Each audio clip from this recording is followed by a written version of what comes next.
A former guardsman, now a washed-up drunk after being discharged, returns to Buckingham Palace to prove he's still the best. In a drunken haze, he attacks a young guard, but the soldier remains unfazed. One precise strike, and the ex-Guardsman realizes he didn't lose today. He lost long ago. London hummed with its usual daytime rhythm. Crowds of tourists packed the square in front of Buckingham Palace, snapping photos and recording videos of the famous royal guards. The soldiers stood like stone statues, unmoved by jokes or provocations. But among the tourists, one man wasn't just there to watch, he was there to challenge. George Bulldog Mackenzie, once a proud member of the Royal Guard. He had stood here before, clad in the signature red tunic, unblinking, unwavering. He knew this post, the rules, the discipline. Now he was just a shadow of who he used to be. Unkempt hair, a worn-out jacket instead of a pristine uniform, 3 days' worth of stubble. In his hand, a half-empty bottle of whiskey. Half-empty, but still enough to fuel his drunken rage. Deep down, he despised himself for this. He wasn't a soldier anymore. He wasn't elite. He'd been discharged, disgraced, after a bar fight with an officer. Since that day, he no longer knew who he was. But today, he had made a decision. He stood in the crowd, hidden in the shadows, watching the young soldiers perform their duty. Young, upright, disciplined. He saw himself in them, but that image now felt foreign. Why are they there, and I'm here? The anger inside him began to boil. I was just like them, he muttered under his breath, taking another swig of whiskey. He couldn't just stand there and watch anymore. Pushing through the crowd, he marched straight toward a guard at his post. Today he would prove he was still the best. The crowd froze as George, swaying yet purposeful, stepped directly toward the guardsman. No one knew who he was, but something in his stance, in his eyes. This wasn't just another drunk tourist. He knew what he was doing. Before him stood a young soldier, no older than 25. Chiseled features, cold stare, perfect posture. A part of a system George no longer belonged to. And that infuriated him more than anything. George stopped inches away, close enough to feel the soldier's breath. The guard didn't flinch. George smirked, scanning him up and down like sizing up an opponent. Look at you. So damn proud, he muttered. You think you're better than me, kid? Silence. The guard stared straight ahead, as if George wasn't there at all. Tourists pulled out their phones. I know you can hear me, George continued, taking another swig. And I know what you want to say. Step back, sir. You're interfering with duty. He mocked the military tone, laughing bitterly at himself. The guard didn't move. The crowd watched, silent, waiting. George clenched the bottle tighter. The anger was boiling over. This kid wasn't better than him. But he was the one standing there. And George wasn't. He had to do something. He stepped even closer, too close. The guard could smell the alcohol but remained motionless. George smirked and made the first move. He reached out, trying to knock the rifle from the guard's hands. The crowd froze as George reached out, trying to knock the rifle from the guardsman's hands. This wasn't just a reckless move, it was an open challenge, a direct act of aggression. In that instant, the line was crossed. But the guard reacted instantly. His body moved with mechanical precision, trained for moments exactly like this, a sharp step forward. And the rifle's butt struck George square in the chest. Thud. The strike was swift and controlled, not lethal, not excessive, but firm enough to settle everything in an instant. George staggered back, his footing lost, and he crashed onto the stone pavement. His whiskey bottle slipped from his grip, shattering on impact, the amber liquid spreading like a stain on the cold stones. The fall. The silence was absolute. Some gasped and stepped back. Some covered their mouths. Others, without hesitation, raised their phones to capture the moment. But the most deafening thing was the quiet realization settling over everyone. No one had expected this outcome. No one had thought the royal guard would even respond. But now, they had witnessed the true weight of discipline. Lying on the ground wasn't just a drunken man. It was a former soldier, a man who once stood among them, wore the same uniform, held the same rifle. Now he lay defeated, not by the strike, but by himself. George coughed, struggling to catch his breath. The impact had landed squarely on his chest, right where his royal guard insignia had once rested proudly. Now, there was only pain. Not just physical, but something deeper. The crowd murmured. "Did you see that? He didn't even flinch." But George heard nothing. He lay there, staring at the sky, his mind racing to grasp what had just happened. Slowly, his eyes shifted upward, to the Guardsman. The young soldier stood motionless once again. The fight was over before it even began. The guard didn't look at him, didn't gloat, didn't smirk, didn't change his posture. It didn't matter to him. He had simply done his job. And that was the most terrifying part. That's when George understood the truth. He wasn't even a threat. This young soldier didn't see him as an opponent. And that realization hurt more than the blow itself. Because George hadn't lost today. He had lost a long time ago. The day he let himself become this. His heart pounded in his chest, the ache of the impact lingering. But the real pain was the truth settling in. He wasn't one of them anymore. And the worst part?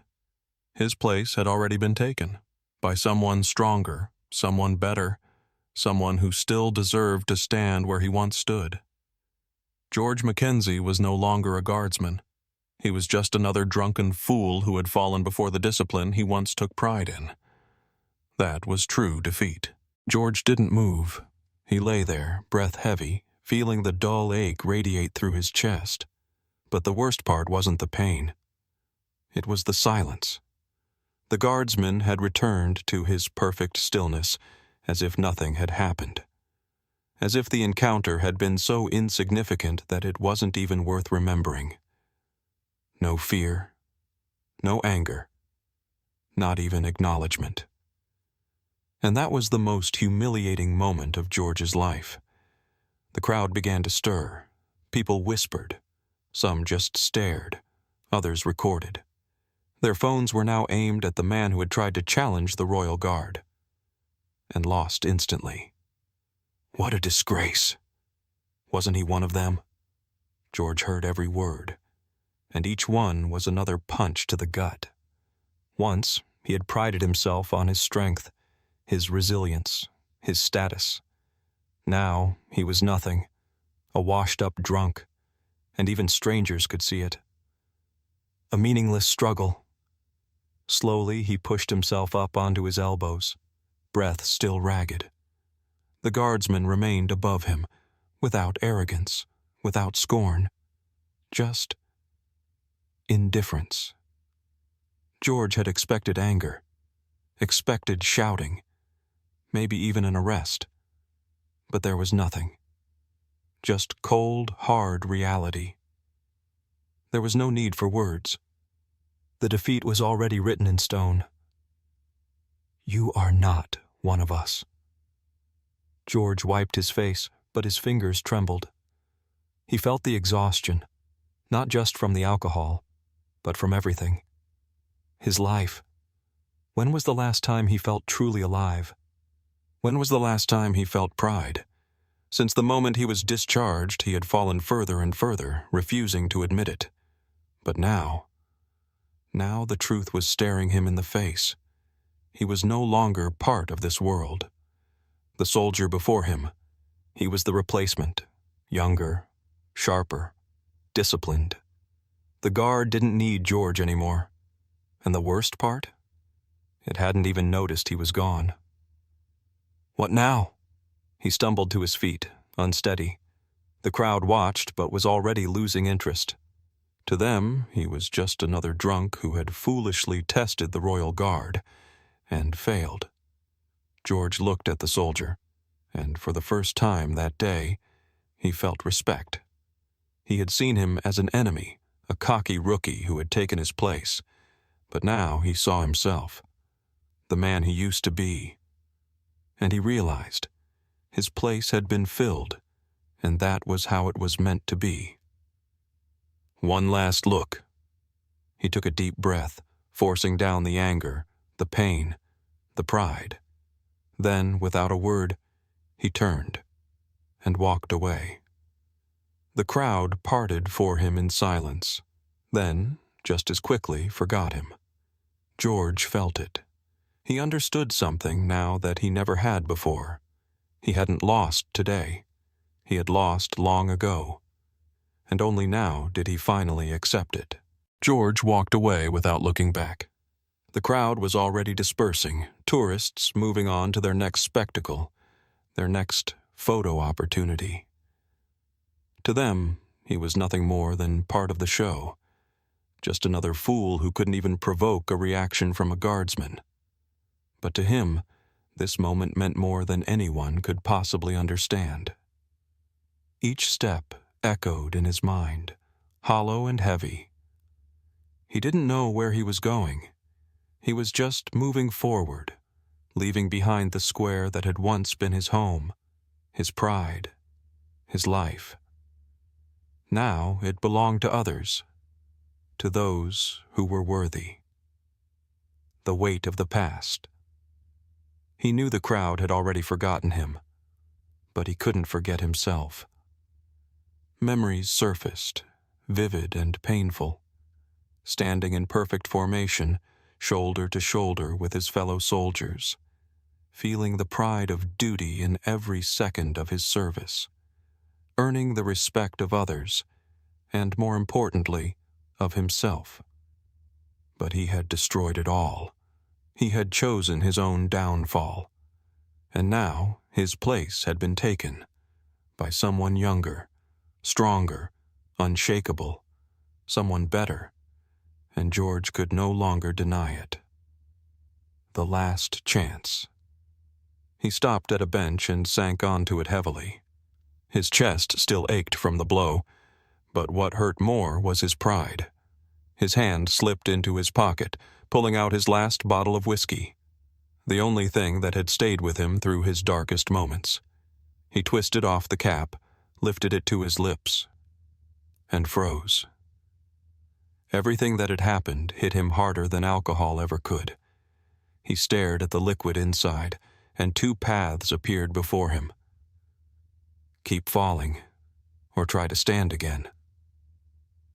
The choice. Slowly, he closed the bottle and set it down beside him. For the first time in a long time, he didn't choose the alcohol. He chose himself, just like he had once chosen the oath he swore as a soldier. George sat on the bench, eyes locked on the whiskey bottle at his feet. Life at Buckingham Palace carried on.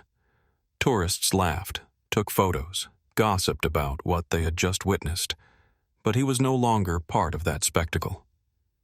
He took a deep breath, and for the first time in years his mind wasn't clouded by chaos. The alcohol didn't call to him. The anger had cooled. His defeat at the hands of the guardsmen hadn't broken him. It had woken him up. The road back. He ran a hand over his face, finally seeing himself for what he was. Once, he had been the embodiment of discipline. Once, he had been the pride of the army. Once, he had been the man who never flinched in the face of a challenge. And now he was just a drunk no one took seriously. But something stirred inside him. Not rage, not resentment, but a desire to be the man he used to be. One last look. He turned his head, glancing back at the square. The guardsman still stood there, unmoving, strong, proud. A reminder of what George could be again. He wasn't lost forever. He had just lost his way. And if that young soldier could stand his ground no matter what, then maybe, just maybe, George could find his way back, too. The decision. George leaned forward, picked up the whiskey bottle, and poured it out onto the pavement. No one in the crowd noticed, but he did, and that was enough. He rose to his feet. His chest still ached, but he no longer slouched. He wasn't the same man who had walked into that square this morning. He didn't know how long it would take to reclaim himself, but he had taken the first step, and that was enough to feel like a man again.